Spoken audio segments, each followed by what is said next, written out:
नमस्कार। निराला कंस्ट्रक्शन के एक और नया वीडियो में आप सभी का बहुत बहुत स्वागत है। दोस्तों, घर का फ्रेम किस तरीके से बनवाया जाए और अगर घर का फ्रेम को बनवाया जाए तो कितना रुपये का खर्च आएगा, इसी टॉपिक पे आज मैं आप लोगों के लिए एक नया वीडियो लेकर हाजिर हो गया हूँ। जैसे कि बहुत सारे लोग अपने बनने वाले घर को लेकर कंफ्यूज रहते हैं कि पहले वो फ्रेम स्ट्रक्चर का काम करवाए या फिर ब्रिक वर्क के साथ में कॉलम का कास्टिंग करवाए।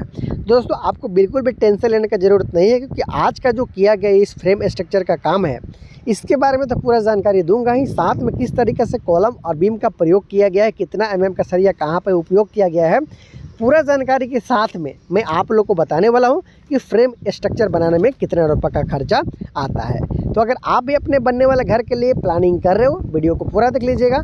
आइए इस वीडियो को शुरू करते हैं। उससे पहले छोटा सा रिक्वेस्ट है, चैनल को सब्सक्राइब नहीं किए तो चैनल को सब्सक्राइब भी आप ज़रूर कर लें। दोस्तों, अगर इस बनता हुआ घर का साइज़ के बारे में जान ले तो इस घर को 36 फीट बाई 40 फीट में बनाया जा रहा है। मतलब इस घर का जो फ्रंट है वो 36 फीट का रखा गया है और जो ये साइड व्यू आप देख पा रहे हो ये 40 फीट का है। अगर स्क्वायर फीट की बात कर लिया जाए तो 1440 स्क्वायर फीट में इस घर का काम को किया जा रहा है। दोस्तों, अगर बात कर लिया जाए घर का फर्श का लेवल का, तो यहाँ पे ग्राउंड के लेवल से लगभग 4 से 4.25 फीट के आसपास में ऊंचाई प्राप्त कर लिया गया है। अगर ऊंचाई ज़्यादा होता है तो फिर आपका कंस्ट्रक्शन कॉस्ट थोड़ा ज़्यादा आता है, लेकिन कम से कम आपको 3 फीट का ऊंचाई तो ज़रूर देना चाहिए घर के लिए प्लिंथ बीम का हाइट। ये देखिए, यहाँ पे रोड है और यहाँ से लगभग 4.25 फीट का आसपास तक का ऊंचाई यहाँ पे प्राप्त कर लिया गया है। रोड बनने के बाद भी अगर रोड 1 फीट ऊँचा भी होता है फिर भी आपको 3 से 3.25 फीट के आसपास का ऊँचाई वो मिलने वाला है, जो कि कम्फर्टेबल हाइट है। दोस्तों, अब जान लेते हैं कि आखिर इस घर में किस तरीके का कॉलम का इस्तेमाल किया गया, इसका साइज़ क्या है, लगा हुआ सरिया क्या है। दोस्तों, 4.5 फीट बाय 4.5 फीट का गड्ढा खोदते हुए 4 फीट बाय 4 फीट का फुटिंग का काम यहाँ पे किया गया है कॉलम के लिए, और कॉलम का फिनिशिंग भी काफ़ी अच्छा यहाँ पे आया हुआ है। आप इजीली यहाँ पे देख सकते हो। साइज़ का बात कर ली जाए तो इसे 14 इंची बाई 9 इंची का साइज़ में रखा गया है। जी दोस्तों, 9 इंची बाई 14 इंची का साइज़ में कॉलम को अगर आप रखते हो अपने घर के लिए, इजीली आप अपने घर को 3 से 4 तला तक ले जा सकते हो। लेकिन उसमें सरिया क्या है, क्योंकि अगर आप कम मोटा सरिया डालते हो खर्चा आपका कम आता है, और उसके साथ साथ अगर आप मोटा सरिया डालते हो खर्चा ज़्यादा के साथ आप ज़्यादा फ्लोर तक ले जा सकते हो। लेकिन यहाँ जो सरिया का इस्तेमाल किया गया है, ये आप देख पा रहे हो, छत के ऊपर जो सरिया वो निकला हुआ है, वहाँ आपको जूम करके दिखा देता हूँ। देखिए, फिनिशिंग काफ़ी अच्छा आया हुआ है। और इसके साथ साथ जो सरिया का यहाँ पे काम किया गया, थोड़ा जूम करता हूँ, ये देखिए 6 सरिया का इस्तेमाल किया गया है 16 mm का। इजीली आप 4 तला तक ले जा सकते हो। अगर आप 12 mm का 6 सरिया का इस्तेमाल करते हो इस तरीके का कॉलम में, तो 3 तला तक आप अपने घर को ले जा सकते हो। टोटल नंबर ऑफ कॉलम की बात किया जाए तो इस लाइन में आपको टोटल 4 कॉलम देखने को मिल रहा है। 36 फीट का ये चौड़ाई है, देख सकते हो, 4 कॉलम आपको देखने को मिलता है। अगर आप थोड़ा और आगे चलते हो तो इस लाइन में भी आपको 4 कॉलम देखने को मिलता है। फिर पीछे भी आपको 4 कॉलम देखने को मिलेगा, उसके साइड में भी आपको 4 कॉलम देखने को मिलेगा। अगर टोटल नंबर ऑफ कॉलम का बात किया जाए तो 16 कॉलम के साथ में यहाँ पे घर का निर्माण है वो किया जा रहा है। बहुत ही आसानी के साथ आप यहाँ पे देख पा रहे हो। तो इस तरीके से कॉलम के बारे में आपने जान लिया है। अब जान लेते हैं कि आखिर इस घर में किस तरीके से बीम का प्रयोग है वो किया गया है, और कितना mm का, कितना की संख्या में यहाँ पे सरिया का प्रयोग है वो किया गया है। तो ये जो आप देख सकते हो, इसको बहुत सारे लोग टाई बीम भी बोलते हैं, कुछ लोग प्लिंथ बीम बोलते हैं, और कुछ लोग इसे कुर्सी लेवल का बीम भी बोलते हैं, कुर्सी बीम भी बोलते हैं। तो इसका साइज़ के बारे में हम लोग जान लेते हैं। थोड़ा नज़दीक ले जाकर चलता हूँ। ये जो टॉप है, जहाँ पे ब्रिक वर्क का काम किया जाएगा, जहाँ पे ईंट का जोड़ाई किया जाएगा, यहाँ पे दीवार का काम किया जाएगा, ये 9 इंच का रखा जाता है। यहाँ पे भी 9 इंच के आसपास का साइज़ का रखा गया, लेकिन डेप्थ यहाँ पे 10 इंच का रखा गया है।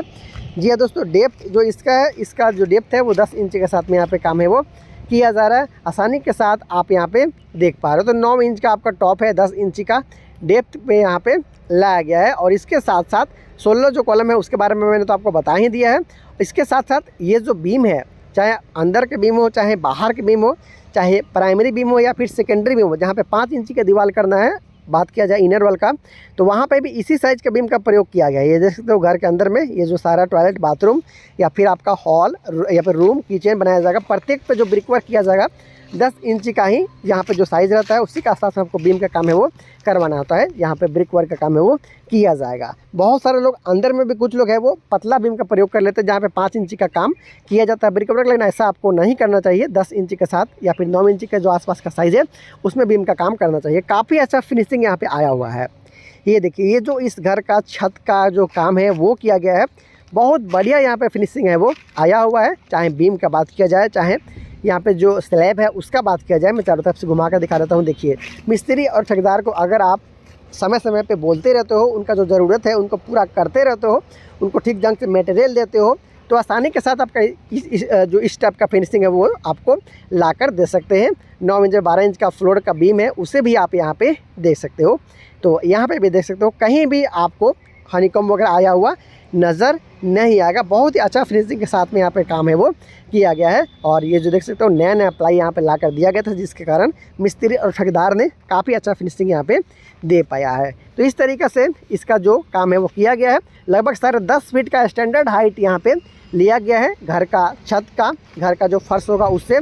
और इसके साथ साथ जो घर का फर्श है इसके बारे में भी जान लेते हैं। साथ में जो लगा हुआ खर्च है उसके बारे में तो जानेंगे ही, लेकिन जो ये काम किया गया है इसके बारे में अगर आप जान जाते हो तो आपको अपने बनने वाले घर के लिए अच्छा अंदाज़ा लगता है कि कैसे काम आपको करवाना है और कितना का इतना काम में आपका खर्चा है वो आ सकता है। यहाँ पर डस्ट का फिलिंग है वो किया गया है, डस्ट का भराई है वो किया गया है आसानी के साथ, आप यहाँ पे देख सकते हो। और इस तरीक़ा से जो इसका नीचे है, नीचे वाला जो आप इसका ज़मीन देख पा रहे हो उसका काम किया गया है। यहाँ पे इस घर के लिए सीढ़ी का निर्माण है वो किया जा रहा है। चलिए मैं आपको नज़दीक से ले जाकर दिखा देता हूँ कि आखिर किस तरीके से सीढ़ी का निर्माण किया जा रहा है। चौड़ाई को लेकर बात किया जाए तो लगभग 3.5 फीट के आसपास का यहाँ पे सीढ़ी का काम है वो किया गया है। फ्लाइट पार्ट है, फिर वहाँ से लैंडिंग है, फिर सेकंड फ्लाइट पार्ट होते हुए आप घर का जो छत है वहाँ पे चले जाते हो। तो इस तरीक़ा से इस घर का जो काम है वो किया जा रहा है, आसानी के साथ आप देख पा रहे हो। बहुत अच्छा यहाँ पे नीट एंड क्लीन वर्क जो है आप यहाँ पे देख पा रहे हो। तो अगर आप भी चाहते हो 4 से 5 बेडरूम के साथ में hall, dining area, kitchen, toilet, bathroom के साथ में सीढ़ी बनवाना,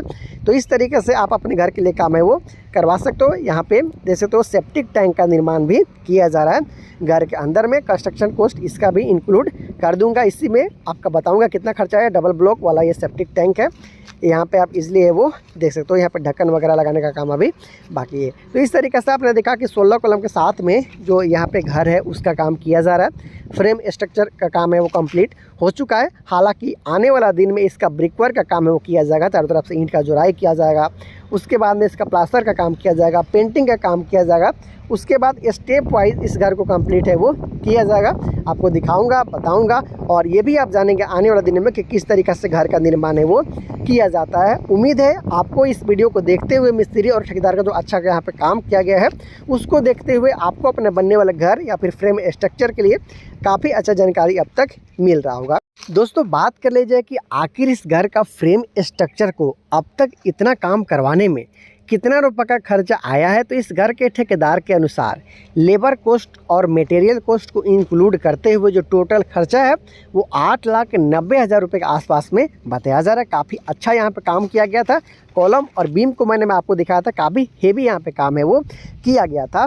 बहुत ज़्यादा गलत यहाँ पे काम नहीं किया गया, जैसे कि आपने भी देखा छत वगैरह का फिनिशिंग भी काफ़ी अच्छा यहाँ पे आया हुआ है। इसका घर का जो फ्लोरिंग है उसका काम भी अभी बाकी है, ब्रिकवर्क का काम है वो पूरा अभी बाकी है। ईंट वगैरह जैसे ही जोड़ाई किया जाएगा उसके बाद फिर मैं आप लोग को वॉक थ्रू लाऊंगा, दिखाऊंगा कि आखिर इस घर को किस तरीके से कंप्लीट किया गया। साथ में मिस्त्री और ठेकेदार के साथ साथ इस मकान मालिक को जिन्होंने इस घर को बनवाया है उनको भी तहे दिल से धन्यवाद, क्योंकि उन्हीं के बदौलत आप एक नया डिज़ाइन देख पा रहे हो, बहुत कुछ आप सीख रहे हो। तो ऐसे ही बहुत सारे वीडियो के लिए चैनल को सब्सक्राइब जरूर करना।